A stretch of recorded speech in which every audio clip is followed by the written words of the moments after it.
حەزەکەم هەمووتان ببینمەوە لە گوارودۆخێکی خۆشترە، هێمنترە، باشترە یعنی.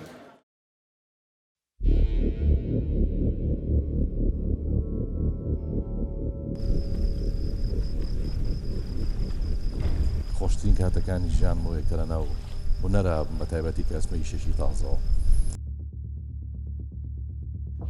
بەڕاستی من یەکەم جار کە هاتمە ناو ئەم کارەوانێ بۆ من دەرفەتێکی زۆر گەورە بوو، بۆ من هەنگاوێکی هونەری زۆر جیاوازتر وەک لە کارەکانی کەم.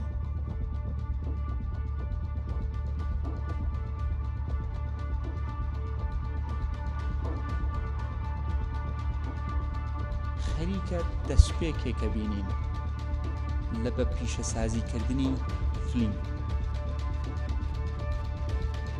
Very professional set. Obviously, a lot of hard work's gone into it, and it's great to see that they're making, big production films here.